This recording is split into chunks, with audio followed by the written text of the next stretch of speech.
welcome back to our channel Study with K Bros. Today's topic is Autonomic Nervous System यानी कि ANS. ANS में कुल मिला के 4 चैप्टर्स हम पढ़ने वाले हैं. सभी चैप्टर्स को बहुत ही स्क्रैच से शुरू करेंगे, जीरो से शुरू करेंगे और हीरो तक का सफर हम करने वाले हैं, क्योंकि थोड़ा सा टिपिकल टॉपिक हो जाता है, समझने में थोड़ी कठिनाई होती है, इसलिए बहुत ही आराम से, बहुत ही धीरे धीरे और ट्रिक के साथ चीज़ों को कनेक्ट करते चलेंगे. तो चलिए बिना टाइम वेस्ट किए शुरू करते हैं ऑटोनोमिक नर्वस सिस्टम. तो सबसे पहले हम सीखेंगे कौन कौन से चैप्टर हम ANS में पढ़ते हैं.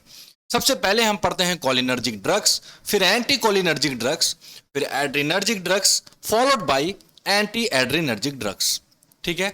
अब भाई इनके नाम cholinergic, anti cholinergic, adrenergic, anti adrenergic ये क्या हैं, इसका मीनिंग भी इसी वीडियो में ही आगे आने वाले इस टाइम में हम सीखने वाले हैं. ठीक है. तो चलिए शुरू करते हैं. सबसे पहले हमारे सामने आता है नर्वस सिस्टम. नर्वस सिस्टम हमें लगता है आप सभी को पता होगा कि भाई नर्वस सिस्टम क्या होता है, फिर भी एक ब्रीफ नॉलेज दे देते हैं. Nervous system contains collection of neurons and nerves. ठीक है.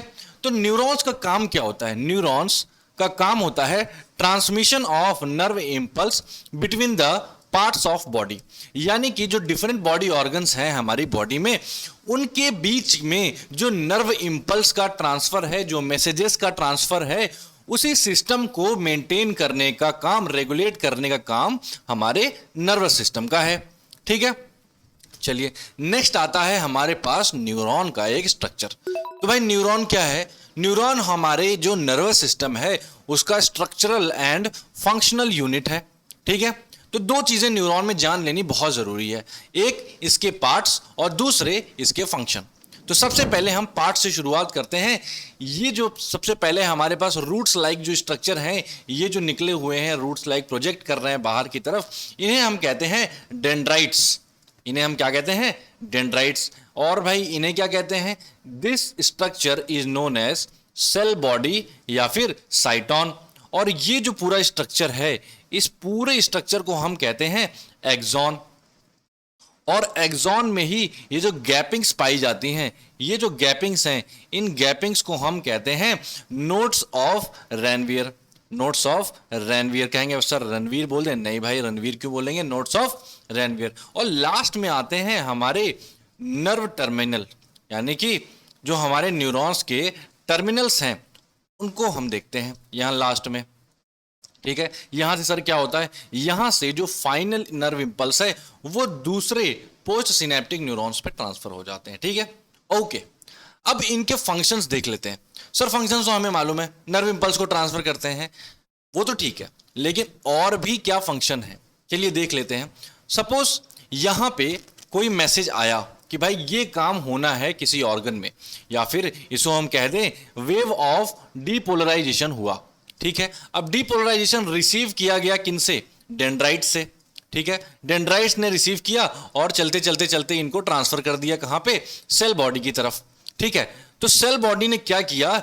एक एक्शन पोटेंशियल जनरेट किया, एक नर्व इंपल्स जनरेट किया. तो पहला फंक्शन हो गया जनरेशन ऑफ नर्व इंपल्स. अब ये जनरेट हो गया, तो अब ये जो मैसेज के फॉर्म में ये बन गया, अब ये नर्व इंपल्स क्या करेगा? इसी सेल बॉडी से होते हुए, हमारे एक्सॉन से होते हुए हमारे नर्व टर्मिनल तक जाएंगे. अब ये जो एक्सॉन से होते हुए जा रहे हैं, यानी कि इन इलेक्ट्रिकल इंपल्सेस का कंडक्शन जो हो रहा है ना, ये पूरे एक्सॉन के मेम्ब्रेन पे जो कंडक्शन हो रहा है नर्व इंपल्स का, ये दूसरा फंक्शन हो गया. यानी क्या है? Conduction of nerve impulse. अब सपोज कीजिए ये तो एक न्यूरॉन है, अब यहां से कनेक्टेड होंगे अनदर न्यूरॉन्स. अब ये न्यूरॉन जो कनेक्टेड होगा, ये जो मैसेज यहां तक आया, अब ये मैसेज यहां से नर्व टर्मिनल, और नर्व टर्मिनल से यहां पे फिर से ट्रांसफर हो जाएगा, इनके द्वारा फिर से रिसीव कर लिया जाएगा. ठीक है, यानी कि एक मैसेज का एक न्यूरॉन से दूसरे न्यूरॉन तक ट्रांसफर होना। सपोज कीजिए ये प्री सिनेप्टिक न्यूरॉन है और ये पोस्ट, यानी कि प्री से पोस्ट तक ट्रांसफर होने को ही क्या कहते हैं, हम ट्रांसमिशन कहते हैं। सर क्लियर हो गया, तीनों फंक्शन हमें पता चल गए कि generation and conduction and transmission, ये तीन फंक्शंस हैं हमारे किसके, न्यूरॉन के। और न्यूरॉन सर आपने बता ही दिया था ये क्या है, structural and functional unit of nervous system. Next चलते हैं, हमारे पास नर्वस सिस्टम। नर्वस सिस्टम बहुत से भागों में डिवाइडेड होता है, इसके मेजर सब डिविजन हम यहां कवर करने वाले हैं। वैसे तो हम सभी को पता है नर्वस सिस्टम क्या होता है, इसके मेजर सब डिविजन्स भी हमें याद कराए गए हैं, हमारे 9, 10, 11, 12 हमने पढ़ा हुआ है, लेकिन एक बार फिर से हम यहां कवर करेंगे। तो सबसे पहले आता है nervous system is divided into two parts, that is CNS and PNS, यानी कि central nervous system and peripheral nervous system. Central nervous system फिर से दो भागों में डिवाइडेड होता है। सर कौन कौन से, एक तो होता है ब्रेन और दूसरा होता है स्पाइनल कॉर्ड। सर इसका स्ट्रक्चर भी दिखा दीजिए, दिखा देंगे नेक्स्ट स्लाइड में, ठीक है। अब पेरिफेरल नर्वस सिस्टम दो भाग में डिवाइडेड होता है। पेरिफेरल जो नर्वस सिस्टम है वो डिवाइडेड होता है sensory and functions, motor functions में, ठीक है। अब सेंसरी सर क्या होता है, मोटर क्या होता है, शॉर्ट में यही अगर बताएं तो सेंसरी का मतलब होता है एक नर्व इंपल्स का ऑर्गन से सीएनएस की तरफ ट्रांसफर होना, और मोटर में क्या होता है, सीएनएस से यानी ब्रेन से ऑर्गन की तरफ ट्रांसफर होता है। इसको और ब्रीफ में समझेंगे आगे, ठीक है। फिलहाल के लिए इतना ही। मोटर फंक्शंस फिर से दो पार्ट में डिवाइडेड हैं, किसमें, एसएनएस यानी कि सोमैटिक नर्वस सिस्टम, और एएनएस जिसपे हमारा फोकस रहने वाला है, ठीक है। एएनएस ही तो हम पढ़ने वाले हैं, तो याद रखेंगे। एसएनएस जो है यानी कि सोमैटिक नर्वस सिस्टम जो है वो सिर्फ और सिर्फ वॉलंटरी मसल्स पे काम करते हैं। सर वॉलंटरी का मतलब क्या होता है, वॉलंटरी का मतलब होता है वो सिस्टम, वो ऑर्गन, वो मसल जो हमारे कंट्रोल में होती है, जिसका कंट्रोल हमारे पास होता है। यानी कि जैसे बाइसेप हो गया, ट्राइसेप हो गया, हम इनको जब मर्जी चाहे उठा सकते हैं, जब मर्जी चाहे कहीं भी रिलैक्स कर सकते हैं। लेकिन autonomic nervous system involuntary system है। इनवॉलंटरी सिस्टम सर इसका जस्ट अपोजिट हो जाएगा क्या, बिल्कुल। इनवॉलंटरी का मतलब होता है कि जब भी किसी मसल पे हमारा कंट्रोल ना रहे, किसी भी चीज जिस पे हमारा कंट्रोल नहीं है, वो इनवॉलंटरी हो गया। जैसे सर एग्जाम्पल बता दीजिए, तो जैसे हो गया हमारी कार्डियक मसल, स्मूथ मसल, जैसे पेरिस्टालिसिस मूवमेंट हमारे पेट का, उस पर हमारा कोई रोल नहीं है ना, हम उस पर कंट्रोल नहीं कर सकते। हमारे हार्ट बीट पे हम कंट्रोल नहीं कर सकते हैं क्या सर, दिल धड़कना रुक जाता है सर प्यार में, ऐसा कुछ नहीं होता, ठीक है, वो तो कहने की बात है, ठीक है। तो कार्डियक मसल जो है, ठीक है, कार्डियक मसल हो गया, स्मूथ मसल हो गया, और ग्लैंड्स हो गए डिफरेंट, इन पे हमारा कंट्रोल नहीं, इसलिए इनको क्या कहते हैं, इनवॉलंटरी कहते हैं, ठीक है। अब ऑटोनोमिक नर्वस सिस्टम भी दो पार्ट में डिवाइडेड है ना। ऑटोनोमिक नर्वस सिस्टम एक तो सिंपैथेटिक में और एक पैरासिम्पैथेटिक में। तो यूं समझेंगे, सिंपैथेटिक जो सिस्टम है ये हमेशा इमरजेंसी सिचुएशन में एक्टिवेट होता है। सर इमरजेंसी सिचुएशन मतलब कभी भी फाइट और फ्लाइट, यानी कि कहीं लड़ाई हो गई, झगड़ा हो गया, कोई ऐसी चीज जिसको देख के आपको डर लग रहा है, जिसमें हमारी बॉडी नॉर्मल नहीं है, उसको इमरजेंसी कहते हैं, यानी कि उसमें सिंपैथेटिक सिस्टम एक्टिवेट होगा। और पैरासिम्पैथेटिक का मतलब होता है रेस्ट एंड डाइजेस्ट, यानी कि इसमें क्या होगा, चीजें रिलैक्स्ड हैं, आप रिलैक्स होकर बैठ के पढ़ रहे हैं, तो ये कौन सा सिस्टम आपके बॉडी में इस टाइम एक्टिवेटेड है, this is parasympathetic system. I think बहुत ब्रीफ में हम ये चीज समझ गए हैं। नेक्स्ट हम देखते हैं हमारे ब्रेन एंड स्पाइनल कॉर्ड का एक स्ट्रक्चर। सर ये तो बहुत आसानी से हम बता देंगे कि ये जो पोर्शन है this is our brain, and ये जो पोर्शन है this is our spinal cord. Sir ये तो हम सभी को पता है, अब तो देख भी लिया, ठीक है सर, लेकिन इससे बताने का क्या जरूरत है, ये तो हमें पता था। तो बताने की ये आवश्यकता थी कि जब भी ब्रेन से अगर कोई न्यूरॉन्स या नर्व्स निकलती हैं तो उनका नाम क्या होता है, ये हमें पूछना था, ठीक है। तो अगर ब्रेन से कोई न्यूरॉन्स निकल रहे हैं, नर्व्स निकल रही हैं, तो इसका नाम क्या होगा, और ये कितने नर्व्स यहां से निकलती हैं, है ना। और अगर कोई हमारे स्पाइनल कॉर्ड से निकल रही हैं तो वो कितनी होंगी, ये भी हमें जानना है, ठीक है। तो सबसे पहले तो भाई ये क्वेश्चन मार्क लगा देते हैं दोनों तरफ, ठीक है, और जब ये हो जाएंगे, जब कोई बता देगा तो इसको टिक कर देंगे। सर हमें पता है पहला वाला, है ना, कि ब्रेन से निकलती हुई नर्व्स को, ब्रेन से निकलती हुई जो न्यूरॉन्स हैं, इनको कहते हैं क्रेनियल नर्व्स। सर इनको कहते हैं क्रेनियल नर्व्स। और ये कितनी होती हैं, सर ये तो 12 होती हैं, टोटल 12 पेयर्स होती हैं, है ना, पेयर्स नहीं, टोटल 12 होती हैं, ठीक है। अब सर हमें स्पाइनल भी पता है, स्पाइनल इसको कहते हैं, जो स्पाइनल से जो हमारी नर्व्स निकलती हैं उसको कहते हैं spinal nerves. Sir spinal nerves कितनी होती हैं? सर ये तो 31 होती हैं। कितनी होती हैं? 31 होती हैं। ठीक है, तो हमें ये भी पता चल गया कि भाई अगर ब्रेन से निकल रही तो क्रेनियल, स्पाइनल कॉर्ड से निकल रही तो स्पाइनल, ब्रेन से 12 और स्पाइनल कॉर्ड से 31। सर इनको याद करना भी पड़ेगा क्या? बिल्कुल याद करना पड़ेगा, और इनकी ट्रिक भी हम बताएंगे। तो सबसे पहले देखते हैं क्रेनियल नर्व्स। ठीक है, क्रेनियल नर्व्स कितनी होती हैं टोटल? लिख देते हैं 12। ठीक है, 12 होती हैं टोटल। अब कौन कौन सी होती हैं sir? Olfactory, optic, oculomotor, trochlear, trigeminal, abducens, facial, vestibulocochlear, glossopharyngeal, vagus, accessory, hypoglossal nerve last है। ठीक है, हर चीज का जो पोजीशन है वो इस डायग्राम में ही मेंशन्ड है कि भाई कौन सी नर्व कहाँ पे एसोसिएटेड है, किस फंक्शन के साथ एसोसिएटेड है, किस ऑर्गन के साथ एसोसिएटेड है, बहुत ही क्लियर वे में यहाँ पे मेंशन्ड है। ठीक है, ठीक है सर, इसकी ट्रिक तो हम नेक्स्ट वीडियो में बताएंगे, क्योंकि ये वीडियो बहुत लंबी हो जाने वाली है फिर। ठीक है, अब स्पाइनल नर्व्स जो हैं ये कितनी होती हैं? स्पाइनल होती हैं सर 31। अब 31 में सर कैसे याद रखेंगे कौन कौन सी कितनी है? तो बस हमको याद रखना है cervical, thoracic, lumbar, sacral and coccygeal.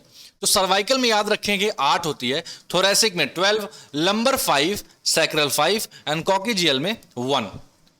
तो सर क्या इसको ऐसे याद कर सकते हैं क्या? C8, T12, L5, S5 and C1।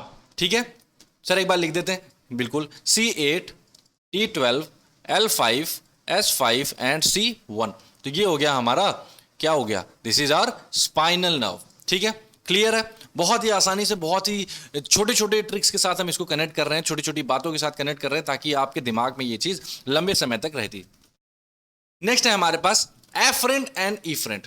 इसकी तो बात हम कर चुके हैं सर, कहाँ कर चुके हैं? बिल्कुल कर चुके हैं, क्योंकि एफरेंट और इफरेंट का ही दूसरा नाम क्या है? Sensory and motor. हमने क्या बताया? Sensory and motor. अब ये क्या होते हैं आइए देख लेते हैं। तो एफरेंट का जो मतलब होता है, afferent carry message from organ to CNS. यानी कि एफरेंट का क्या काम होता है? ये नर्व इंपल्सेस को सर कहेंगे मैसेजेस सर, तो वो वाले मैसेज नहीं कि जो आपको किसी को आप टेक्स्ट कर रहे हो, व्हाट्सएप कर रहे हो, नहीं। एफरेंट जो है वो हमारे बॉडी के अंदर मैसेजेस कैरी करते हैं in form of nerve impulse. तो afferent carry messages from organ to CNS, यानी कि ऑर्गन से ये मैसेज लेंगे और सीएनएस के पास भेज देंगे, ब्रेन के पास भेज देंगे। ऐसी जो नर्व होंगी उन्हें हम कहेंगे एफरेंट नर्व। और एफरेंट को ही हम क्या कहते हैं? सेंसरी कहते हैं, क्योंकि सेंसेस से हम उठाते हैं और अपने ब्रेन तक भेज देते हैं, सीएनएस तक, सेंट्रल नर्वस सिस्टम तक। इफरेंट को हम कहते हैं मोटर। इस टर्म को हम बहुत फ्रीक्वेंटली यूज करने वाले हैं, इसलिए इसको यहां पे बताना जरूरी हो जाता है। इफरेंट क्या करते हैं? Efferent carry message from CNS to organ, यानी कि ये क्या करेंगे? ये ब्रेन से मैसेजेस को उठाएंगे और हमारे किसके ऑर्गन तक ये भेज देंगे। ठीक है, तो ब्रेन से ऑर्गन यानी सीएनएस से ऑर्गन तक अगर मैसेज जा रहा है तो ऐसे जो नर्व्स के थ्रू जा रहा है जो, उनको कहेंगे मोटर नर्व या फिर इफरेंट नर्व। ठीक है, क्लियर है? ओके, नेक्स्ट है हमारे पास जो हमारे मोटर में 2 सब डिविजन्स थे। कौन कौन से? SNS, somatic nervous system and autonomic nervous system. अब हम यहां पे इस पर्टिकुलर स्लाइड में ये देखने वाले हैं कि हमारे सोमैटिक नर्वस सिस्टम और हमारे ऑटोनोमिक नर्वस सिस्टम में क्या डिफरेंस है। ठीक है, तो पहले लेते हैं सोमैटिक नर्वस सिस्टम। ध्यान से देखेंगे तो यहां पे सोमैटिक नर्वस सिस्टम में सिर्फ एक सिंगल नर्व ही लिया है, सिंगल न्यूरॉन ही हमें दिख रहा है। ठीक है, तो सिंगल न्यूरॉन है, यानी कि सिंगल न्यूरॉन कनेक्ट कर रहा है from CNS to effector organ. और ये भी हमने बता रखा है कि एसएनएस कहाँ काम करता है? हमारी वॉलंटरी मसल्स पे। एग्जाम्पल में हमने स्केलेटल मसल्स भी मेंशन किया है। ठीक है, ये हम समझ गए सर कि एसएनएस में सिंगल नर्व होती है डायरेक्ट सीएनएस से इफेक्टर ऑर्गन के लिए। ठीक है, और ये वॉलंटरी पे काम करते हैं। तो इस पे क्या करते हैं? अभी टिक कर देते हैं। अब ऑटोनोमिक नर्वस सिस्टम की अगर बात कर लें तो ऑटोनोमिक नर्वस सिस्टम में सर मल्टीपल न्यूरॉन्स होते हैं, यानी एक से ज्यादा जो नर्व होते हैं वो हमें देखने को मिल रही है। देखिए यहाँ भी है, यहाँ भी है ना। तो ये सब जो देखने को मिल रही है एक से अधिक है। ठीक है, तो सर इसका क्या मतलब हुआ कि सोमैटिक और एएनएस में, यानी कि एसएनएस और एएनएस में ये डिफरेंस बता दे सकते हैं कि जो सोमैटिक नर्वस सिस्टम होता है उसमें सिंगल नर्व होती है, ऑटोनोमिक में मल्टीपल होती है या मोर देन वन कह सकते हैं। सोमैटिक नर्वस सिस्टम वॉलंटरी पे काम करता है, ऑटोनोमिक नर्वस सिस्टम इनवॉलंटरी पे काम करता है। एग्जांपल में स्मूथ मसल्स, कार्डियक मसल्स ठीक है, ये हो गया। अच्छा, ऑटोनोमिक नर्वस सिस्टम जो होता है वो दो भागों में डिवाइडेड होता है। ठीक है, दो भागों में, एक तो पैरासिम्पैथेटिक और सिंपैथेटिक, ये भी हमने देख लिया था। सिंपैथेटिक इमरजेंसी के लिए, parasympathetic relax position, rest and digest. ठीक है, बताने से पहले एक चीज बताएंगे, ये एक न्यूरॉन है और ये भी एक न्यूरॉन है। इन दोनों के बीच का जो कनेक्शन होता है, जो पॉइंट ऑफ अटैचमेंट होता है, इसको कहते हैं हम साइनेप्स। क्या कहते हैं? साइनेप्स, या फिर क्या कहते हैं? गैंग्लिया। ठीक है, या फिर गैंग्लिया कहते हैं। ठीक है, अब इसको सर बताने की क्या जरूरत थी, तो उसका हम आगे देखेंगे कि क्यों हमने इसको मेंशन किया है। ठीक है, तो पहला पैरासिम्पैथेटिक अगर हम देखें, तो पैरासिम्पैथेटिक में जो फर्स्ट जो हमारा न्यूरॉन है, जो फर्स्ट नर्व है, वो हमारा लॉन्ग है ना। अब फर्स्ट नर्व को हम क्या कहते हैं? इसको कहते हैं हम प्री सिनेप्टिक, है ना। प्री सिनेप्टिक यानी सिनेप्स से पहले अगर जो है वो क्या हो गया? Pre synaptic. ऐसे ही सिनेप्स से जो बाद में है उसको क्या कहेंगे? Post synaptic. क्या कहेंगे? पोस्ट सिनेप्टिक, या फिर प्री गैंग्लियोनिक और पोस्ट गैंग्लियोनिक भी कह सकते हैं। ठीक है, अब प्री सिनेप्टिक इसमें देखेंगे कि पैरासिम्पैथेटिक में प्री सिनेप्टिक क्या है? लॉन्ग है। और लॉन्ग होने के साथ साथ हमारे जो स्पाइनल कॉर्ड है इसके क्या है? क्लोज है, पास में भी है। ठीक है, ये भी चीज याद रखेंगे। और जो पोस्ट सिनेप्टिक है वो क्या है? शॉर्ट है ना। पोस्ट सिनेप्टिक, इसको दूसरे पेन से लिख लेते हैं, है ना। जो पोस्ट सिनेप्टिक है ये हमारा कैसा है? This is short. ठीक है, पोस्ट सिनेप्टिक शॉर्ट है ना। इसको भी दूसरे पेन से लिख देते हैं, दिस इज लॉन्ग। अब यही चीज अगर देखें सिंपैथेटिक सिस्टम में, सिंपैथेटिक सिस्टम में देखिए हमारे पास जो हमारा क्या है? साइनेप्स या गैंग्लियन है, ये कहाँ है? ये और आगे है। ठीक है, उससे और ये देखिए डिस्टेंस देखिए पहले ही है। ठीक है, यानी कि हमारा जो प्री सिनेप्टिक वाला नर्व है वो क्या है? शॉर्ट है। ठीक है, और पोस्ट सिनेप्टिक क्या है? लॉन्ग है। सर इससे एक चीज और पता चलती है कि जो हमारा न्यूरॉन है वो हमारे ऑर्गन से क्लोज में है। ठीक है, किससे क्लोज में है? Close to organ. और पहला वाला क्या था? This is close to spinal cord. ठीक है, स्पाइनल कॉर्ड। ठीक है सर, ये तो समझ में आ गया। अब इसको एक बार साफ साफ लिख के समझ लें तो फिर बात बन जाए। ठीक है, तो ऑटोनोमिक नर्वस सिस्टम पे भी हम टिक कर देते हैं। ठीक है, नेक्स्ट देखते हैं कि उसी सेम डायग्राम का हमने दो अलग अलग डायग्राम लिया है जो कि अलग अलग बुक से है। ठीक है, एक हमारी जो रेफरेंस बुक रहती है हमेशा केडी त्रिपाठी से, जो कि ये वाला फिगर है, और ये हमने अलग से जोड़ा हुआ है। ठीक है, तो somatic and autonomic nervous system में सबसे पहले हम देख रहे हैं सोमैटिक नर्वस सिस्टम। तो सोमैटिक नर्वस सिस्टम देखिए, एक ही सिंगल न्यूरॉन है, सिंगल नर्व है, वो हमारे सेंट्रल नर्वस सिस्टम से शुरू हुआ और हमारे इफेक्टर ऑर्गन पे खत्म हो रहा है।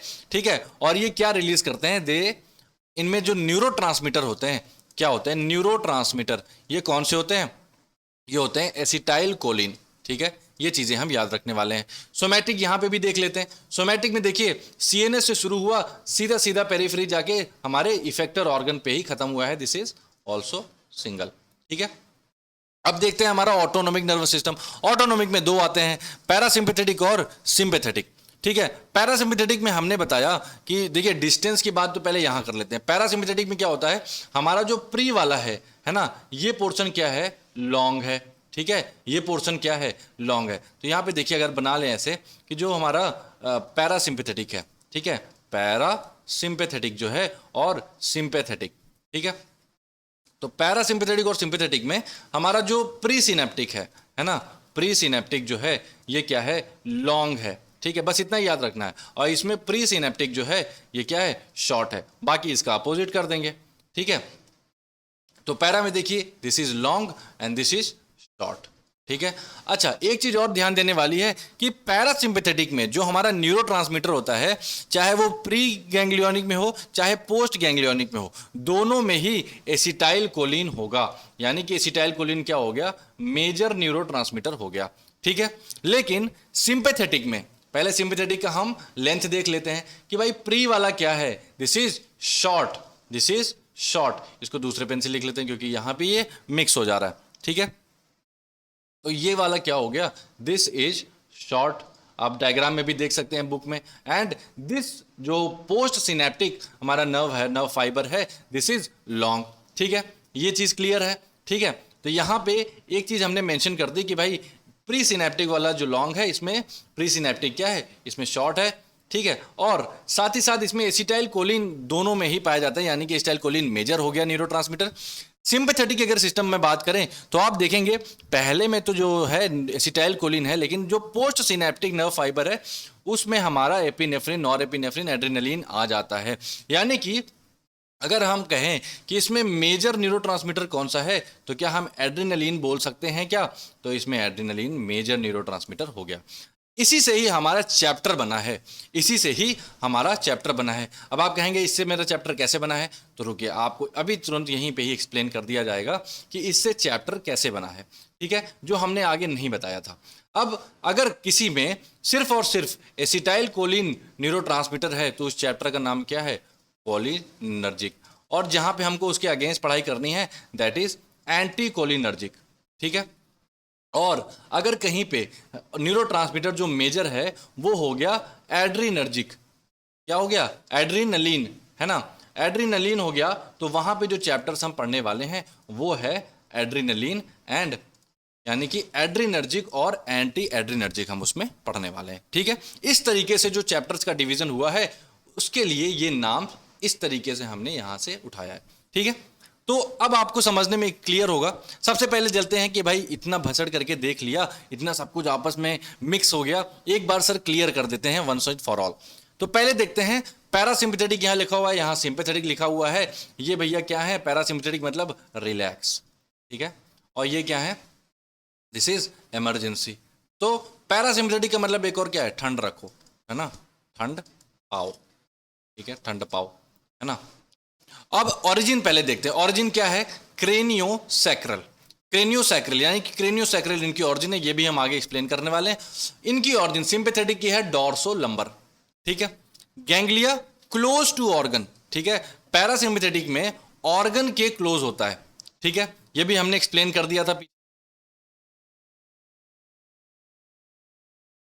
एक बार। पैरासिम्पैथेटिक में क्या हो गया?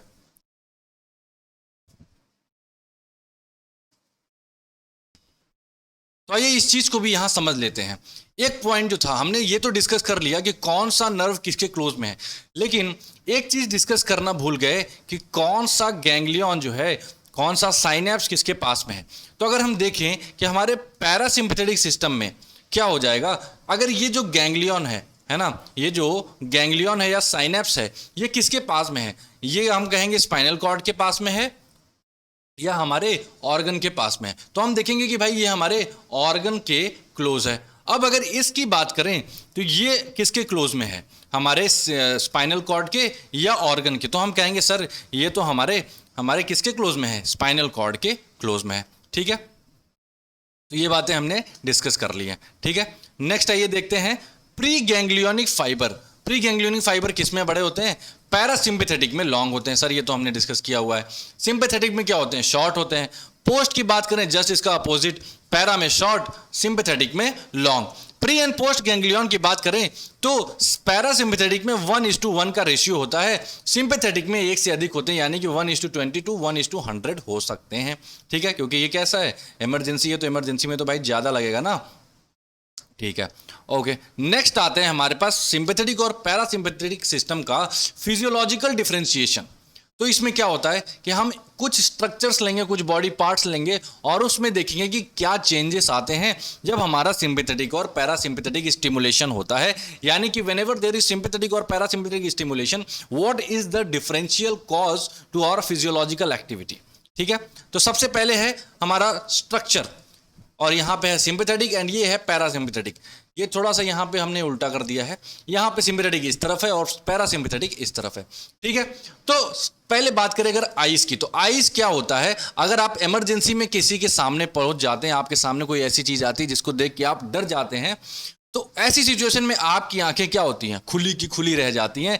यानी कि whenever there is sympathetic stimulation और any emergency situation, your pupils will always dilate, ठीक है। तो सिंपैथेटिक में क्या होगा? Dilation of pupil. And in parasympathetic situation आपकी प्यूपिल में कंस्ट्रिक्शन तो नहीं होता है, but there will be relaxation, और रिलैक्सेशन के स्टेट में हम कंस्ट्रिक्शन उसको सपोज कर सकते हैं। सेकेंड चीज है हमारे पास हार्ट हार्ट बीट की अगर बात करें तो इमरजेंसी सिचुएशन में क्या होगा, हमारी हार्ट बीट इंक्रीज हो जाएगी यानी कि बढ़ जाएगी, और नॉर्मल सिचुएशन में ये स्लो रहेगी या नॉर्मल रहेगी। ठीक है, नॉर्मल हम इसको मेंशन कर सकते हैं। ठीक है, नेक्स्ट है हमारे पास एयरवेज। ब्रीदिंग रेट हमेशा बढ़ जाती है, आप भागेंगे चाहेंगे, आपको ऑक्सीजन की ज़रूरत ज़्यादा पड़ने वाली है, तो आपकी जो ब्रोंकियल ट्यूब्स हैं इनको डायलेट होना पड़ेगा, और डायलेट होने के बाद ही आपको ऑक्सीजन एडिक्वेट अमाउंट से ज़्यादा में कंज्यूम करने के लिए तैयार हो पाएंगे। ठीक है, और यहाँ पे क्या होंगे, एयरवेज कंस्ट्रिक्टेड रहेंगे, थोड़े कम ही रहेंगे, डायलेटेड तो नहीं रहने वाले। ठीक है, तो हमारे क्या हमने क्या देख लिया, हमारी आईज देख ली, हार्ट देख लिया, है ना, लंग्स की बात कर ली। ठीक है, नेक्स्ट है हमारे पास लीवर, है ना। लीवर और स्वेट ग्लैंड्स की बात करें तो सिक्रीशंस जो होते हैं, है ना, हमेशा ज़्यादातर केस में देखा गया है कि सिक्रीशंस क्या होते हैं, जैसे कि यहाँ पे स्वेट ग्लैंड है, स्वेट ग्लैंड्स की जो सिक्रीशन है ये इकलौती ऐसी चीज़ है जो कि बढ़ती है ना, इन्हीं के सिक्रीशन बढ़ते हैं, बाकी सारे सिक्रीशन सिंपैथेटिक सिस्टम में बंद हो जाते हैं। ठीक है, तो स्वेट ग्लैंड की सिक्रीशन बढ़ जाएगी। लिवर में जो बाइल का रिलीज है, अगर पैरासिम्पैथेटिक की अगर हम बात करें तो जो बाइल का रिलीज है वो क्या हो जाएगा, यहाँ पे अगर देखें तो लिवर में conversion of glycogen to glucose, sympathetic system, अगर मान लीजिए इमरजेंसी में आप कहीं जा रहे हैं, आपको कोई इमरजेंसी हो गई, आपको भागना पड़ा, तो उस जगह पे क्या होगा, आपको एनर्जी की ज़रूरत ज़्यादा होने वाली है। अगर एनर्जी की ज़रूरत ज़्यादा है तो जाहिर सी बात है आपको ग्लूकोज ज़्यादा कंज्यूम करना है, तो तुरंत ही ग्लाइकोजन से ग्लूकोज में कन्वर्जन होगा, और क्या होगा, आपको इंस्टेंट एनर्जी मिलेगी। और जब भी पैरासिम्पैथेटिक यानी रिलैक्स करेंगे तो आपकी बॉडी क्या करेगी, ग्लाइकोजन को स्टोर करेगी। ग्लाइकोजन क्या करता है, ग्लाइकोजन हमारे फॉर्म में, हमारे बॉडी में ग्लूकोज का एक स्टोरेज है, या आप यूँ समझ सकते हैं इसको। ठीक है, नेक्स्ट है हमारे पास blood vessels. Blood vessels normal situation में क्या रहेंगे, कंस्ट्रिक्टेड रहेंगे, और क्योंकि हमारा ब्लड फ्लो बढ़ जाएगा इमरजेंसी सिचुएशन में, तो ब्लड फ्लो का, ब्लड वेसल्स का हमेशा डायलेशन होगा। ठीक है, तो यहाँ पे भी हम देख सकते हैं आर्टरीज, जो हमारी सिंपैथेटिक सिस्टम में क्या हो जाएगा, कंस्ट्रिक्शन हो जाएगा, हमारी ब्लड का जो फ्लो है वो क्या हो जाएगा, इंक्रीज हो जाएगा, और नॉर्मल सिस्टम में क्या रहेगा, डायलेशन रहेगा, यानी कि नॉर्मल फिजियोलॉजी मेंटेन रहेगी।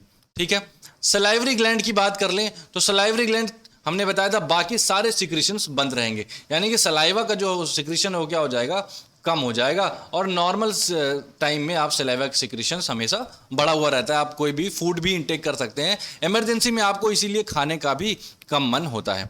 ठीक है, डाइजेस्टिव सिस्टम यानी कि पेरिस्टाल्सिस भी क्या होती है, हमारी सिंपैथेटिक सिस्टम में इमरजेंसी में क्या होती है, ये डिक्रीज्ड रहती है, जबकि नॉर्मल टाइम पे ये क्या रहती है, इंक्रीज रहती है, आपकी एपेटाइट मेंटेन रहती है। ठीक है, यूट्रस नॉर्मल टाइम पैरासिम्पैथेटिक में रिलैक्स रहेगी, और इमरजेंसी यानी कि सिंपैथेटिक में क्या होगा, इसका कॉन्स्ट्रिक्शन होगा। ठीक है, यूरिनरी आपको हमेशा सिंपैथेटिक सिस्टम में क्या होगा, लोग देखते हैं कि अक्सर इन्होंने पैंट में ही भाई सारा सिस्टम हो गया, तो क्यों हो गया, क्योंकि हमारा सिंपैथेटिक सिस्टम में डर की वजह से सिंपैथेटिक सिस्टम एक्टिवेट हुआ, और उसकी वजह से हमारा जो यूरिनरी सिस्टम है यानी कि ब्लैडर है वो रिलैक्स हो गया, और यहाँ से क्या हो गया, सब कुछ सिस्टम मेंटेन जो था वो छूट गया। ठीक है, और नॉर्मल जो पैरासिम्पैथेटिक सिस्टम जब रेस्ट एंड डाइजेस्ट कर रहे हैं तो ये क्या होगा, यूरिनरी जो आउटपुट है ये ना, ये तो बढ़ेगा, लेकिन ये ऐसा कुछ दिक्कत नहीं करने वाला। ठीक है, आई थिंक समझ गए होंगे। तो ब्लैडर की बात करें तो क्या होगा, सिंपैथेटिक में कॉन्ट्रैक्शन होता है, कॉन्ट्रैक्शन से क्या होगा, कॉन्ट्रैक्ट करेगा तो ये क्या होगा, एक्सपेल आउट हो जाएगा, और इसमें क्या होगा, रिलैक्स करेंगे तो कोई प्रॉब्लम नहीं आएगी। किडनी में क्या इफेक्ट पड़ने वाला है, तो पैरासिम्पैथेटिक में क्या होता है, यूरिन का जो आउटपुट है वो इंक्रीज हो जाता है, और जैसे हमारे जो सिंपैथेटिक सिस्टम में क्या होता है, हमारे सिंपैथेटिक सिस्टम में जो यूरिन जो बनने का प्रोसेस सिंथेसिस है वो क्या हो जाएगा, डिक्रीज हो जाएगा। ठीक है, गैस्ट्रो इंटेस्टाइनल एक्टिविटी हमने पेरिस्टाल्सिस बता दी थी कि सिंपैथेटिक में क्या हो जाएगी, कम हो जाएगी, और पैरासिम्पैथेटिक में बढ़ी रहेगी, इसी वजह से हमारा एपेटाइट भी मेंटेन रहता है। आई थिंक सारे पॉइंट्स को हमने डिस्कस कर लिया है। एक नेजल म्यूकोसा यहाँ पे छूट रखा है, तो सिक्रीशंस जैसा हमने बताया था, म्यूकस भी एक तरीके के सिक्रीशन है, ये भी क्या रहेगा, कम रहेगा, और म्यूकस की जो पैरासिम्पैथेटिक में नॉर्मल टाइम पे ये क्या होगा, इंक्रीज रहेगा। ठीक है, आई थिंक बहुत ही शॉर्ट में हमने इसको समझ लिया है। नेक्स्ट अगर हम चलते हैं, कुछ और जो पॉइंट छूट रखे थे, तो न्यूरोट्रांसमीटर की बात करें, क्या है सर, ये तो बड़ा इजी है, आपने बता दिया था, पैरासिम्पैथेटिक में सिर्फ और सिर्फ एसिटाइल कोलिन ही मेजर न्यूरोट्रांसमीटर है, और सिंपैथेटिक में एड्रेनलिन मेजर न्यूरोट्रांसमीटर है। हालांकि सिंपैथेटिक में एसिटाइल कोलिन भी होता है, लेकिन ये किस अमाउंट में होता है, this is in the minor amount. ठीक है, या अगर हम प्री सिनेप्टिक की बात करें तो हमारे पास एसिटाइल कोलिन ही होता है। इंपॉर्टेंट फंक्शन क्या है, इमरजेंसी में फाइट फ्लाइट फ्लाइट में काम आते हैं। सिंपैथेटिक में क्या होता है, सॉरी ये गलत लिख गया है, पैरासिम्पैथेटिक में क्या होता है, दिस इज रिलैक्स होता है। ठीक है, और सिंपैथेटिक में क्या होता है, this is the emergency situation. ठीक है, इसमें क्या होता है, फाइट फ्लाइट जो यहाँ पे लिख रखा है वो यहाँ का पार्ट है। ठीक है, डिफ्यूजन क्या है, पैरासिम्पैथेटिक लोकली काम करते हैं, जहाँ पे रिलीज होते हैं वहीं पे काम करते हैं। सिंपैथेटिक का वाइड रेंज एप्लीकेशन होता है। क्यों ऐसा क्यों होता है सर, इसका भी रीजन बता दीजिए। क्योंकि जो इसमें हमारे जो न्यूरो नर्व फाइबर्स हैं वो कैसे हैं, 1:1। ठीक है, और इसमें 1:20 से लेके 1:100 तक होते हैं। अब बताइए किस में ज़्यादा होंगे, जिसमें ज़्यादा नर्व फाइबर्स हैं, आखिर वही तो वाइड रेंज काम करने वाला है। ठीक है, हर चीज़ को एक रीज़न के साथ कनेक्ट करेंगे, हर चीज़ का एक प्रॉपर रीज़न प्रॉपर मैकेनिज्म बताते हुए ही हम इस चैप्टर को कवर करने वाले हैं। तो सबसे पहले अगर हम देखें तो कुछ ट्रिक्स हैं जो कि हम यहीं पे मेंशन करेंगे कि कहीं पे भी अगर एसिटाइल कोलिन है, कहीं पे भी मतलब कोई भी ऐसी जगह जहां से एसिटाइल कोलिन रिलीज हो रहा है, that is cholinergic part, that is cholinergic part. और कहीं से भी अगर हमको एड्रीनर्जिक मेंशन है तो दैट इज एड्रीनर्जिक पार्ट या that is cholinergic system. Cholinergic system में हर वो चीज़ हम पढ़ने वाले हैं जिसमें हम एसिटाइल कोलिन की बात करेंगे, एसिटाइल कोलिन के रिलीज, उनकी सिंथेसिस, उनकी स्टोरेज, सारी चीज़ों को उनके मैकेनिज्म के साथ हम कनेक्ट करने वाले हैं। तो चलिए शुरू करते हैं। सबसे पहले हमारे सामने है दो स्ट्रक्चर्स, उसमें क्या होते हैं, एक में तो ब्रेन है और एक हमारा स्पाइनल कॉर्ड है। इसके साथ तो हम भली भांति परिचित हैं।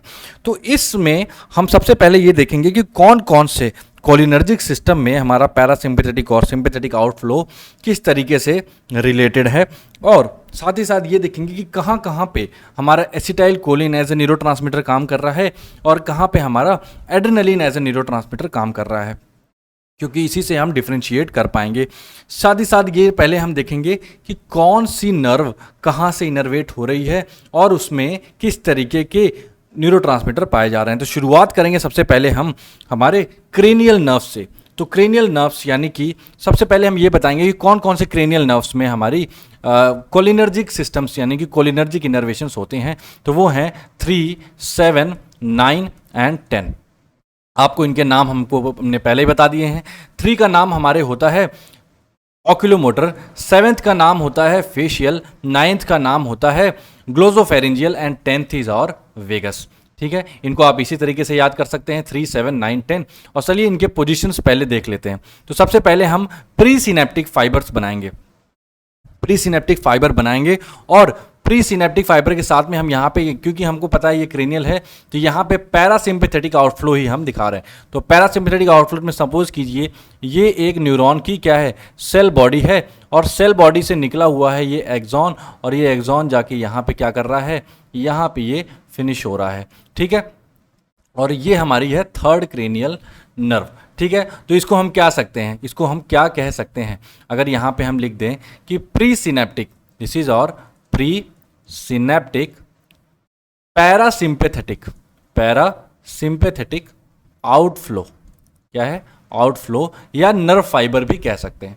ठीक है, और यहाँ से हमारा जुड़ा हुआ है नेक्स्ट न्यूरॉन। ये नेक्स्ट न्यूरॉन की सेल बॉडी है, ये उनके डेंड्राइट्स हैं जो इनको सिग्नल्स को रिसीव करेंगे, और ये सेल बॉडी से फिर क्या हुआ है, एक्सॉन निकला हुआ है, और ये सीधा सीधा हमारे इफेक्टर ऑर्गन, यहाँ पे कौन है, इफेक्टर ऑर्गन से जुड़ा हुआ है। ठीक है, और ये इफेक्टर ऑर्गन यहाँ पे कौन है, दिस इज आई। ठीक है, क्योंकि 3rd क्रेनियल नर्व किस पे काम करती है, हमारे आईज के सिलरी मसल्स पे, यानी कि हमारे प्यूपिल्स के जो साइज है उनमें ऑल्ट्रेशन करती है। ठीक है, ये आई थिंक अब बहुत अच्छे से क्लियर हो गया होगा। ये है प्री सिनेप्टिक पैरासिम्पैथेटिक फाइबर, इसको हम आउटफ्लो हटा के फाइबर लिख देते हैं। इसको थोड़ा आराम से समझा रहे हैं ताकि आपको अच्छे समझ में आए। अब इसको कहते हैं पोस्ट सिनेप्टिक, क्योंकि ये हमारा साइनेप्स है, साइनेप्स से पहले प्री बाद में पोस्ट। तो पोस्ट सिनेप्टिक पैरासिम्पैथेटिक फाइबर। ठीक है, फाइबर। ठीक है, ये आई थिंक क्लियर हो गया होगा। अब इसी तरीके से बहुत सारे यहाँ से फाइबर्स निकलते हैं। ठीक है, तो हम अभी 3rd डिस्कस किया, 3rd के बाद हम डिस्कस करेंगे फिफ्थ। तो यहाँ पे भी लिख लेते हैं क्या है, post synaptic parasympathetic, parasympathetic fibre. ठीक है, फिर नेक्स्ट चलते हैं, हमारे पास ऐसे ही करीब 4 स्ट्रक्चर आएंगे। ठीक है, सेम तरीके के। तो इन चारों में ये हमारा 7th क्रेनियल नर्व है। 7th क्रेनियल नर्व का हमने नाम बताया था आपको, आप अपने से सोचना है कि 7th क्रेनियल नर्व का नाम हमने क्या बताया था। ठीक है, फिर उसके बाद हमारी कौन सी आती है, 9th क्रेनियल नर्व। इनकी पोजीशंस के साथ हम इनको बताते चल रहे हैं कि ये इसी पोजीशंस पे पाए जाते हैं। ठीक है, अब ये हो गया हमारा 7th पोजीशन पे। ठीक है, अब फिर लास्ट वाला जो है 7th क्रेनियल नर्व, 9th के बाद जो है हमारा 10th क्रेनियल नर्व आता है। ये हो गया हमारा 3rd, 7th, 9th and 10th। 10th पे जो हमारी क्रेनियल नर्व आती है उसका नाम क्या है, ये भी आपको याद करना है, वो भी आप हमें सोच के ही बताएंगे। अगर आप नहीं बताएंगे तो भी हम आगे वीडियोस में ये तो बताने ही वाले हैं। ठीक है, तो ये पाए जाते हैं हमारे स्टमक, इंटेस्टाइन और हमारे एब्डोमिनल रीजन में। ठीक है, तो 7th, 9th, 10th और 9th इनके साथ में हम अगर देखें, तो अगर हम पेन चेंज करके इसको बताना चाहें तो सबसे पहले यहाँ देखिए गैंग्लिया, इस पे हम लिखते हैं 3rd को हम कहते हैं ऑक्यूलोमोटर। ठीक है, 7th को हम क्या कहते हैं, फेशियल। फेशियल के साथ साथ ये याद रखेंगे इनमें न्यूक्लियस पाया जाता है, सुपीरियर सेलिवेटरी न्यूक्लियस, यानी कि ये किसके लिए रिस्पॉन्सिबल है, सेलिवेशन के लिए। ठीक है, फिर आती है हमारी ग्लोसोफेरेंजियल, ग्लोसोफेरेंजियल, और इसमें क्या होता है, हमारा इंफीरियर सेलिवेटरी न्यूक्लियस होता है, यानी कि ISFN, इंफीरियर सेलिवेटरी न्यूक्लियस। ठीक है, अब लास्ट में हमारा होता है वेगस, लास्ट में हमारा होता है वेगस नर्व। वेगस नर्व हमारी रिस्पॉन्सिबल है स्टमक इंटेस्टाइन के लिए। ये हमने बता दिया, ये हमारा post synaptic parasympathetic nerve fibre है और ये हमारे pre synaptic parasympathetic nerve fibre है। ठीक है, अब यहाँ पे अगर हम देखें तो अगर यहाँ से स्टिमुलेशन होता है, सपोज अगर ये स्टिमुलेट होता है तो ये क्या करेगा, ये हमारे प्यूपिल के साइज़ को, ये हमारे प्यूपिल के साइज़ को कुछ अल्टर करेगा, बिल्कुल अल्टर करेगा। ठीक है, अगर ये हमारी 7th, 9 स्टिमुलेट होती है तो क्या हमारे सेलिवेशन पे कोई इफेक्ट पड़ने वाला है, बिल्कुल पड़ने वाला है। 10th पे सॉरी, अगर 10th पे हम देखें, अगर 10th पे स्टिमुलेशन होगा तो क्या हमारे स्टमक, इंटेस्टाइन, पेरिस्टालसिस मूवमेंट में कोई ऑल्ट्रेशन होने वाला है, बिल्कुल होगा। ये चीज़ें हम आगे डिस्कस करने वाले हैं। ठीक है, साथ ही साथ अब हम देखेंगे, ये तो हमारे पैरासिम्पेथेटिक की बात हो गई। अगर हम इसमें सिंपेथेटिक की बात करें तो सिंपेथेटिक में अगर यहाँ पे देखें कि ये क्या है, हमारा सिंपेथेटिक आउटफ्लो है, this is our pre synaptic sympathetic outflow, sympathetic fibre कह सकते हैं। अब यहाँ पे हमारा गैंग्लिया हो गया या हमारा साइनेप्स हो गया, साइनेप्स से पहले प्री और बाद में पोस्ट। तो यहाँ पे अगर हम इस पोस्ट को यहाँ पे लिख देते हैं कि क्या है, पोस्ट सिनेप्टिक सिंपेथेटिक फाइबर। ठीक है, पोस्ट सिनेप्टिक सिंपेथेटिक फाइबर। अब इन फाइबर्स की एक खास बात ये है कि ये यहाँ पे गैंग्लिया है, यूँ समझिए कि सिंपेथेटिक सिस्टम में क्या होता है, सिंपेथेटिक सिस्टम में अब एक चीज़ अगर इन दोनों में यहीं पे अगर हम डिफ्रेंशिएट करने को बताएं, अब इनको हम पहले तो इरेज कर देते हैं क्योंकि इनके बारे में हमने पढ़ लिया है।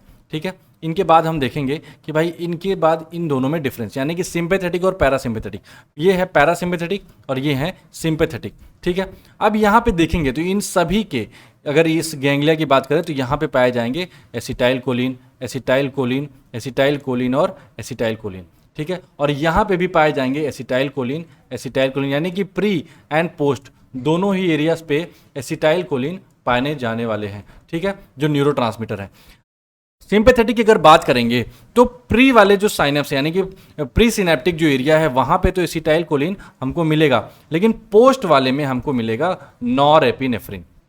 और कुछ ऐसे एरियाज होते हैं, बहुत फ्यू है ना, नेग्लिजिबल अमाउंट में होते हैं जिनमें हमको एसिटाइल कोलिन मिलता है। उसका एक एग्जांपल हम आपको बता दें, स्वेट ग्लैंड्स, जहाँ पे हमको सिंपेथेटिक फाइबर में भी हमको acetyl choline, post synaptic sympathetic fibre में भी हमको स्वेट ग्लैंड्स में हमको एसिटाइल कोलिन देखने को मिलता है। सिर्फ यही एक एरिया है।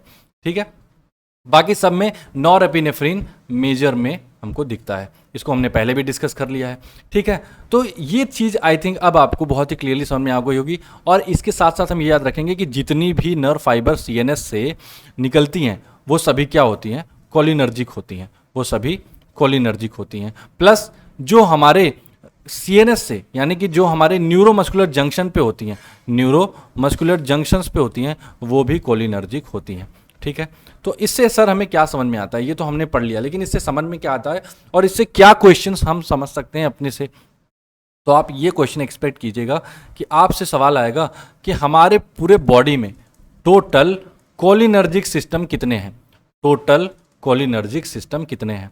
ठीक है, तो इसका अगर आंसर आप दे पाएँ सिर्फ एक वर्ड में, हम बोलेंगे सर 4 होते हैं। कितने होते हैं? 4 होते हैं। कौन कौन से, ये भी आप बता पाएंगे? 4। तो पहला इसमें से जो होता है that is CNS, all the nerves arising from CNS is cholinergic, ये हमने बता दिया। ठीक है, नेक्स्ट है हमारा जो सेकंड, वो है हमारा pre and post parasympathetic fibres, parasympathetic ganglia actually, parasympathetic, यहाँ पे हम लिखेंगे रेड पेन से पैरासिम्पेथेटिक गैंग्लिया। ठीक है, यहाँ पे हमारे एसिटाइल कोलिन पाया जाता है। ठीक है, नेक्स्ट थर्ड जो हमारा आता है, थर्ड है post synaptic, sorry pre synaptic. हमारा प्री सिनेप्टिक में अगर आप आगे ऐड करना चाहें तो क्या करेंगे? Sympathetic, very good, pre synaptic sympathetic ganglia. ठीक है, एंड लास्ट में हमारे पास जो हमने अभी भी बताया that is our neuromuscular junction. ठीक है, लास्ट में अगर हम फोर्थ देखें तो this is our neuromuscular junction. ठीक है,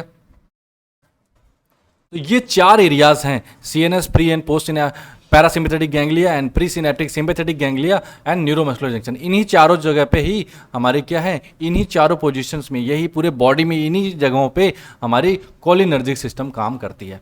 ठीक है, आप इस तरीके से इसको आंसर भी कर सकते हैं। कितने होते हैं? 4, यही चारों आप नाम लिख सकते हैं। ठीक है, नेक्स्ट है हमारा सिंथेसिस, स्टोरेज एंड रिलीज। ठीक है, सिंथेसिस किसकी? एसिटाइल कोलिन की। स्टोरेज किसका? एसिटाइल कोलिन का। और रिलीज किसका? ये भी एसिटाइल कोलिन का।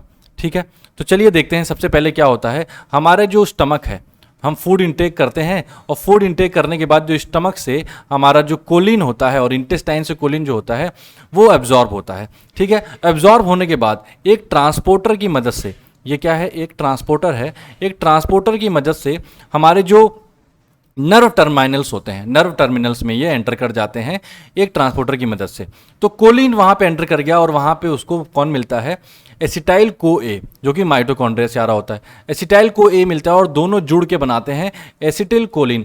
और एसिटिल कोलिन फिर हमारा क्या होता है? वेसिकल्स में पैक हो जाता है। वेसिकल्स में पैक होने के बाद जब भी डीपोलराइजेशन होता है, वो क्या होगा? वो रिलीज हो जाएगा। क्या हो जाएगा? रिलीज हो जाएगा। जो वेसिकल में पैक्ड हैं वो वेसिकल बर्स्ट करेंगे और रिलीज हो जाएंगे थ्रू एक्सोसाइटोसिस। प्रोसेस होता है एक्सोसाइटोसिस। ठीक है, और बाहर जाके वो किसी न किसी रिसेप्टार पे बाइंड करेंगे और जो एक्स्ट्रा बच जाएंगे वो एसिटाइल कोलिन एस्टरेज की मदद से फिर से कोलिन और एसीटेट में टूट जाएंगे और कोलिन वापस से रीअब्जॉर्ब हो जाएगा। ठीक है, तो ये पूरी प्रोसेस चलती है। आइए देखते हैं हमारी जो रेफरेंस बुक है केडी त्रिपाठी, उसमें क्या बताया गया है। उसमें भी सेम चीज़ है कि सोडियम और कोलिन जो है ट्रांसफ़र होंगे और कोलिन जो है क्या होगा? एसिटाइल कोलिन और एसिटाइल को ए से मिलके हमारा क्या बनाएगा? Acetyl choline. फिर हमारे वेसिकल्स में ट्रांसफ़र होंगे। वेसिकल से ट्रांसफ़र होने के बाद जैसे ही डिपोलराइजेशन हुआ ये क्या हो जाएंगे? रिलीज़ हो जाएंगे। रिलीज़ हो जाने के बाद फिर से ये या तो ये एन पे या एम रिसेप्टार पे काम करेंगे और रिसेप्टार पे जो इससे बच जाएगा, जो एक्स्ट्रा हो जाएगा, वो एसिटाइल कोलिन एस्टरेज की मदद से ब्रेक होंगे और फिर से जो कोलिन होगा वो वापस से रीअब्जॉर्ब हो जाएगा और एसीटेट वापस से ब्लड सर्कुलेशन में चला जाएगा। ठीक है, तो ये आपको आई थिंक यहाँ से कुछ ना कुछ क्लियर हुआ होगा। आइए और अच्छे से इसको सीखते हैं। सबसे पहले हम देखेंगे कि भाई इसमें यहाँ पे क्या है? This is a transporter. इस ट्रांसपोर्टर का नाम क्या है? इस ट्रांसपोर्टर का नाम है कोलिन सोडियम को ट्रांसपोर्टर। क्या नाम है? कोलिन और सोडियम को जो साथ में ट्रांसपोर्ट कर दे उसका क्या नाम है? कोलिन सोडियम को ट्रांसपोर्टर। तो पहले सोडियम जो है, सॉरी ये उल्टा लग गया है, इसको आप याद रखिए कि ये जो सोडियम है ये अंदर की तरफ आएंगे। ठीक है, सोडियम और साथ ही साथ कौन आएगा? कोलिन आएगा।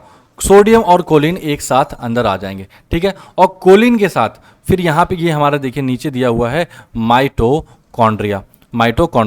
अब माइटोकॉन्ड्रिया से हमारे बहुत सारे प्रोसेस होते हैं। ग्लाइकोलिसिस से शुरुआत होगी और हमारे आगे चल के हमको क्या मिलेगा? क्रेब्स साइकिल के बाद एसिटिल को ए। एसिटिल को ए जब हमको मिलेगा तो एसिटिल को ए और कोलिन बाइंड करेंगे by an enzyme called acetyl choline transferase. Acetyl choline transferase, और इन दोनों फिर जुड़ के क्या बनाएंगे, ये दोनों एसिटाइल कोलिन बना लेंगे। अब चलिए एसिटाइल कोलिन तो हमारा बन गया। एसिटाइल कोलिन बनने के बाद ये है हमारे पास एक वेसिकल, ये क्या है, एक वेसिकल है। अब इस वेसिकल में इनको पैक करना है, ठीक है, किसी को खाली सामान तो देते नहीं, पैक करके देते हैं। तो एसिटाइल कोलिन फिर एक ट्रांसपोर्टर की मदद से, ये हमारे पास ट्रांसपोर्टर्स हैं, इन ट्रांसपोर्टर की मदद से एसिटाइल कोलिन इन वेसिकल्स में पैक हो जाएगा। तो इसमें क्या होगा, एसिटाइल कोलिन अंदर जाएगा और H+ बाहर आएगा, हमारा जो प्रोटॉन है वो बाहर आएगा। तो इसको क्या नाम देंगे हम, इस ट्रांसपोर्टर को क्या नाम दूं, वाह ये तो नाम होगा किसी चीज़ का, है ना। तो एसिटाइल कोलिन, इसको कहेंगे एसिटाइल कोलिन प्रोटॉन एंटीपोर्ट, यानी कि प्रोटॉन बाहर जा रहा है और एसिटाइल कोलिन अंदर आ रहा है, ठीक है। अब एसिटाइल कोलिन अंदर क्यों आएगा, कोई ग्रेडियंट फोर्स भी तो होना चाहिए। तो अंदर देखेंगे क्योंकि एसिटाइल कोलिन पॉजिटिव चार्ज होता है, एडीपी नेगेटिवली चार्ज होते हैं, तो ये कॉन्स्टेंटली इनको अट्रैक्ट करते रहते हैं, साथ में इनके ग्लाइकोप्रोटीन्स भी प्रेजेंट होते हैं, ठीक है। ये बात क्लियर हो गई। अब नेक्स्ट आप देखते हैं दो स्ट्रक्चर, एक तो ये स्ट्रक्चर्स हैं और एक ये स्ट्रक्चर्स हैं। इनको कहते हैं सिनेप्टोब्रेविन और इनको कहते हैं सिंटैक्सिन। ये दोनों आपस में जब फ्यूज होंगे तो ही हमारा रिलीज पॉसिबल है, तो ही इस वेसिकल्स का जो एक्सोसाइटोसिस है वो पॉसिबल है, ठीक है। और इनके जो आपस में, पहले तो ये बता दूं कि जो हमारे सिंटैक्सिन्स हैं ये क्या रहते हैं, ये क्लोज्ड रहते हैं, ठीक है, ये अलाउ नहीं करते ऐसे आना। जब भी हमारा डीपोलराइजेशन होता है, ठीक है, डीपोलराइजेशन होगा तो क्या होगा, इसमें क्या होगा, एंट्री होगी किसकी, कैल्शियम की, और कैल्शियम इनको ओपन कर देते हैं, क्या कर देते हैं, ओपन कर देते हैं। और जैसे ही ये ओपन होते हैं, ये जैसे ही ओपन होते हैं ये तुरंत बाइंड कर जाते हैं, और बाइंड करते ही फिर ये क्या हो जाएंगे, ये आगे रिलीज हो जाएंगे, है ना। और रिलीज हो जाने के बाद ये अपना इफेक्ट शो करेंगे, ठीक है। तो आई थिंक ये बात भी अब क्लियर हो गई होगी, ठीक है। तो नेक्स्ट हम देखते हैं कि हमारे पास इसके बाद क्या होता है कि बहुत सारे ड्रग्स हैं जो कि इनके मैकेनिज्म को इफेक्ट करती हैं, ठीक है। तो इनको भी हम यहीं समझ लेते हैं। तो पहले इनको समझने के लिए पहले हम इस स्क्रीन को क्लियर कर देते हैं, ठीक है। अब क्या है कि बहुत सारी, अगर हमको कोई भी फिजियोलॉजी हमारे बॉडी में डिस्टर्ब होती है एसिटाइल कोलिन की मदद से और हमें उसको कम करने की ज़रूरत होती है, तो हम ये चीज़ ध्यान देंगे। बस इतना सा आप इसको करेक्ट कर सकते हैं, ये जो सोडियम है ये अंदर की तरफ है, बाहर की तरफ नहीं है, ठीक है। ओके, तो चलिए अब नेक्स्ट समझते हैं कि कौन कौन से वो ड्रग्स हैं जो यहाँ पे काम करते हैं। तो सबसे पहले अगर हम इस ट्रांसपोर्टर को ही बंद कर दें तो काम हो सकता है, जब कोलिन आएगा ही नहीं तो एसिटाइल कोलिन बनेगा ही नहीं, एसिटाइल कोलिन बनेगा ही नहीं तो आगे काम होगा ही नहीं, ठीक है, वो चीज़। और दूसरा, अगर हम इस चैनल को ही बंद कर दें, इस चैनल को ही बंद कर दें तो भी ये काम रुक सकता है, क्योंकि एसिटाइल कोलिन जब पैक ही नहीं होगा तो बिना पैक हुए तो ये भाई रिलीज हो नहीं सकता, ठीक है, खाली खाली वेसिकल रिलीज होता रहेगा। नेक्स्ट चीज है कि अगर हम ये जो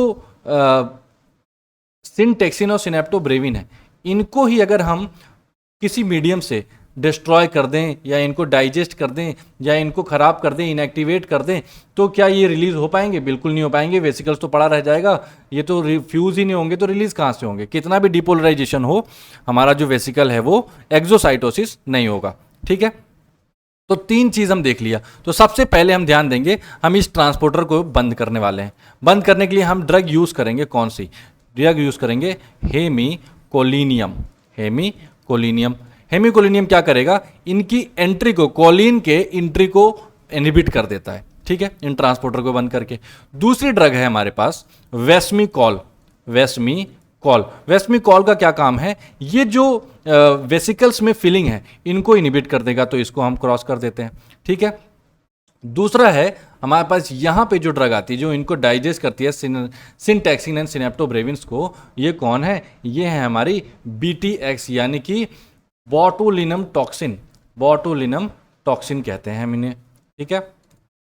बोटुलिनम टॉक्सिन के बारे में एक बहुत ही इंटरेस्टिंग जानकारी है जो हम आपको आगे वीडियोस में देने वाले हैं। इस चीज़ को बड़े स्लोली लेके चल रहे हैं ताकि ये आपको अच्छे समझ में आए, क्योंकि अगर ये एक बार क्लियर हो गई तो आपको कभी नहीं भूलने वाली है, ठीक है।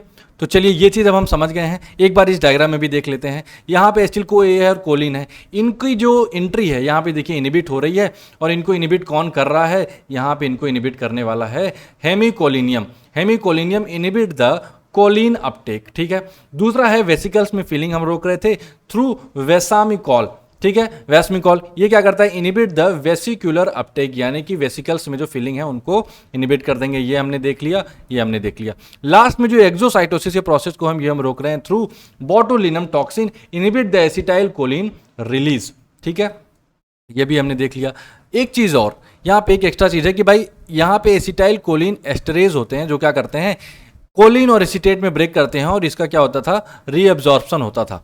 ठीक है, यहाँ पे इसको भी अगर हम रोक दें तो क्या ये फिर जो दोबारा मिलने वाला कोलिन है ये भी बंद हो जाएगा? बोलेंगे जी सर बिल्कुल हो जाएगा। तो कोलिन एस्टरेज इनहिबिटर्स को हम यूज़ करते हैं ताकि ये फिर से कोलिन ना बने। ठीक है, आई थिंक अब बहुत ही आसानी से ये बात क्लियर होगी कि सर किस तरीके से इनकी सिंथेसिस और इनके ड्रग के मैकेनिज्म है। ठीक है, अब आइए देखते हैं बोटुलिनम एंड लेटरोटॉक्सिन। ये हमारा लास्ट टॉपिक होगा इस वीडियो का। तो बोटुलिनम टॉक्सिन क्या है, BTX. Botulinum toxin is also called miracle poison. आप लोग जब तक मैं ये पढ़ रहा हूँ तब तक आप लोग ये सोचिए कि इनको मिरेकल पॉइजन क्यों कहते हैं। पॉइजन तो ठीक है, खतरनाक है भाई, पॉइजन किसी को दे दे तो ये तो गलत बात हो गई, लेकिन ये मिरेकल क्या है ना। Miracle poison is one of the most poisonous biological substance known. आप यूं समझिए ये बहुत पॉइजनस है फिर भी हम इसको यूज करते हैं, है ना, और बहुत ही ज्यादा एक्सपेंसिव होता है इसका यूज, है ना। It is neurotoxin produced by bacterium Clostridium botulinum. Clostridium botulinum ही से ही इसको प्रोड्यूस किया जाता है। ये क्या है, बैक्टीरियम है। And this is anaerobic gram positive spore forming rod shaped commonly found in plants, soil, water and intestinal of animals. ठीक है, इंटेस्टाइनल ट्रैक्ट्स ऑफ एनिमल्स। ठीक है, तो बीटीएक्स देखिए आप यहाँ पे भी लिखा हुआ है बीटीएक्स। अब चलिए ये तो बात हो गई इनके इंट्रोडक्शन की कि भाई क्या होते हैं, कैसे होते हैं। अब इनमें ये क्वेश्चन ज़्यादातर पूछा जाता है कि botulinum toxin is gram positive और ग्राम नेगेटिव, तो सो आप इसको याद रखेंगे, this is gram positive anaerobic. ठीक है, नेक्स्ट है काम कैसे करते हैं। सारी मैकेनिज्म आपको याद है, ये आपको याद रखना है कि ये सोडियम जो है अंदर की तरफ है। ठीक है, टीम से कभी कभी गलती हो जाती है ना, उसको हम नज़रअंदाज करेंगे। ठीक है, तो नेक्स्ट सोडियम अंदर की तरफ आता है, कोलिन भी अंदर की तरफ आता है, स्टील को ए से जुड़ के एस्टाइलकोलिन बनाता है, वेसिकल्स में पैक हो जाए फिर रिलीज होता है। ठीक है, बोटुलिनम टॉक्सिन क्या करते हैं, दे फ्यूज विथ सिंटैक्सिन एंड सिनेप्टोब्रेविन। ये इनके साथ क्या करते हैं, फ्यूज करते हैं। ठीक है, और फ्यूज़ करने के बाद क्या करते हैं, इनको ही डाइजेस्ट कर लेते हैं।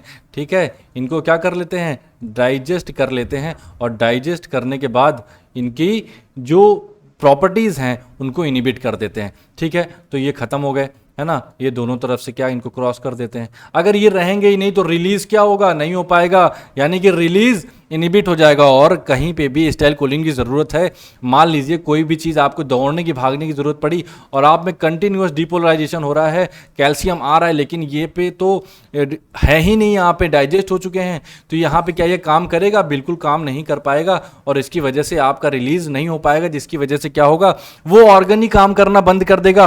और वो काम करना बंद किया तो हमारे बॉडी में कौन सिचुएशन आएगी, पैरालिसिस की सिचुएशन आएगी।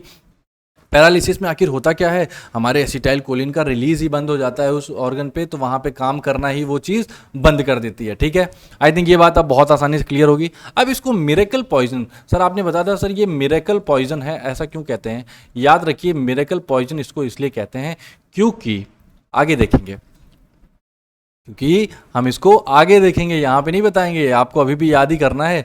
ठीक है, याद कर सकते हैं, बस इसको कॉस्मेटिक के यूज़ में यूज़ करते हैं। अब आप और सोचते रहिए, ठीक है, कि कुछ तरह से ये कॉस्मेटिक की तरह हम यूज़ करते हैं। ठीक है, आइए देखते हैं, यहाँ पे देखिए सिनेप्टोब्रेविन्स एंड सिंटैक्सिन्स हैं। जब तक ये दोनों आपस में फ्यूज नहीं करेंगे तब तक रिलीज पॉसिबल नहीं होगा, तब तक रिलीज पॉसिबल नहीं होगा। यहाँ पे भी देखिए सिनेप्टोब्रेविन्स हैं, यहाँ पे सिंटैक्सिन्स हैं, है ना। इन दोनों को जुड़ने के बाद ही ये यहाँ पे देखिए रिलीज हो पाएंगे, और रिलीज होने के बाद ये चाहे तो न्यूरोमस्कुलर जंक्शन पे या फिर इनके एनएम रिसेप्टर जिस पे भी होगा ये काम करेंगे। ठीक है, तो ये तो हमने फिगर में दिखा दिया कि भाई इनके स्ट्रक्चर्स कैसे हैं। ठीक है, और इन्हीं को ही कौन ब्लॉक कर देता है, इनको खत्म कर देगा कौन, हमारा बीटीएक्स। ठीक है, नेक्स्ट देखते हैं न्यू ड्रग अप्रूवल। अब यहाँ पे हम बता देंगे कि भाई इनको मिरेकल पॉइजन क्यों कहते हैं, आपकी अब बेसब्री का इंतजार। चलिए ठीक है, सबसे पहले एक नई ड्रग अप्रूव्ड हुई है हमारी बीटीएक्स की, दैट इज डेक्सीफाई।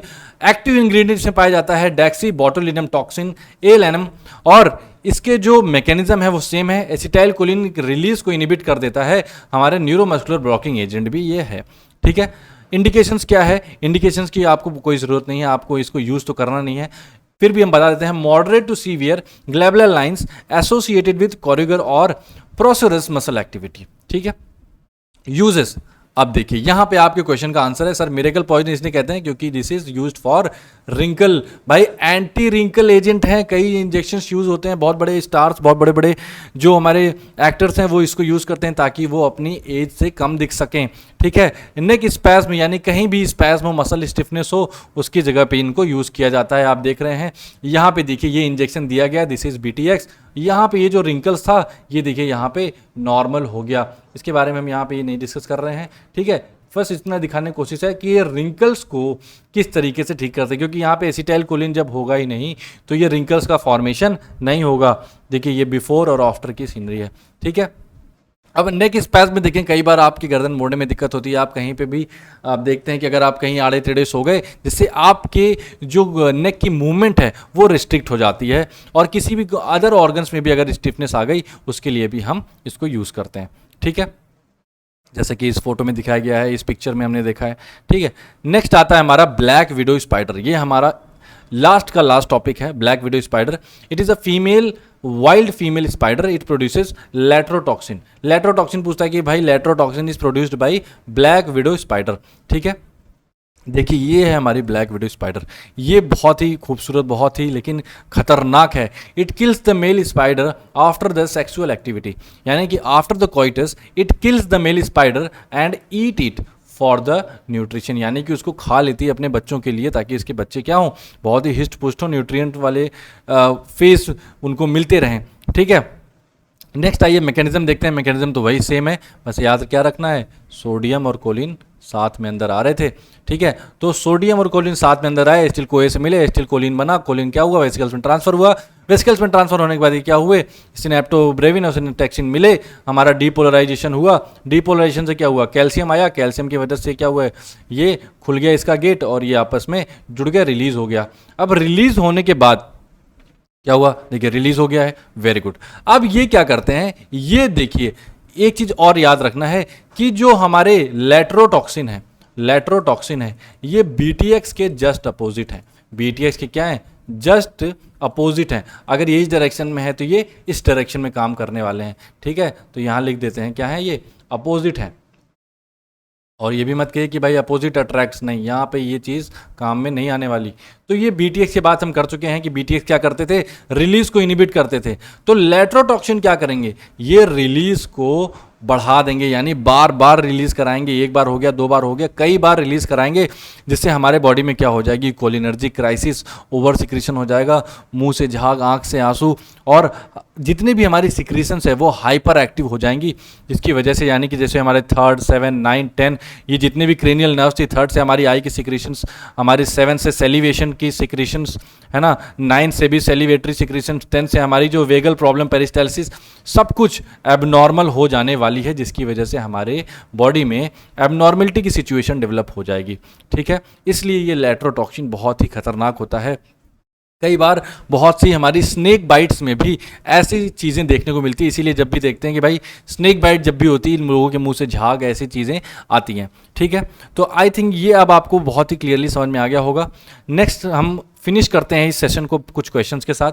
सबसे पहला क्वेश्चन है कि कौन से पार्ट में न्यूरॉन के एसिटाइल कोलिन की सिंथेसिस होती है। आपको पता है कि भाई ये होता है न्यूरॉन, ये होते हैं एक्सॉन, लास्ट में होता है नर्व टर्मिनल, इनको कहते हैं हम नर्व टर्मिनल। क्या कहते हैं, नर्व टर्मिनल। और यहीं पे ही एसिटाइल कोलिन की सिंथेसिस होती है। कुछ न्यूरोट्रांसमीटर ऐसे होते हैं जो पेप्टाइड वाले होते हैं, पेप्टाइड नेचर के। ऐसे न्यूरोट्रांसमीटर की सिंथेसिस जो होती है वो सेल बॉडी में होती है, ठीक है। कहाँ होती है, सेल बॉडी में, ठीक है, यानी साइटोन में। सेकंड क्वेश्चन है choline can not cross BBB। Choline तो ब्लड ब्रेन बैरियर नहीं क्रॉस करता, फिर ये न्यूरॉन्स की जो नर्व टर्मिनल है वहां पहुंचते कैसे हैं, ठीक है, बहुत अच्छा सवाल है। तो भाई देखिए कोलिन जो है वो फॉस्फाटिडाइल कोलिन के साथ इनकॉर्पोरेट हो जाते हैं और फिर ये बनाते हैं फॉस्फाटिडाइल कोलिन, और फॉस्फाटिडाइल कोलिन आसानी से CNS को क्रॉस कर सकता है, ठीक है। और फिर ये अंदर जाते हैं और फिर वापस से कोलिन और फॉस्फाटिडाइल कोलिन में ब्रेक हो जाते हैं, यानी फॉस्फाटिडाइल अंदर गए और वापस से किस में ब्रेक हो गए, कोलिन में और फॉस्फाटिडाइल में, ठीक है। ओके, आई थिंक समझ गए होंगे। तो फिर से नेक्स्ट क्वेश्चन है कि भाई क्रेनियल नर्व्स जो कि हमारे एसिटाइलकोलिन इनवर्सन से एसोसिएटेड है उसमें कौन कौन सी आती है? 3, 7, 9 और 10। ठीक है, आई थिंक अब बात पूरी तरह से क्लियर है। यहाँ तक तो आप लोग को एटलीस्ट समझ में आया होगा। नेक्स्ट वीडियो में हम सीखेंगे कि किस तरह से एंटीकोलिनर्जिक जो हमारी ड्रग्स हैं वो काम करती हैं। फिलहाल के लिए इतना ही। For more updates, for more information, for more such informative videos, stay tuned to study with K Bros.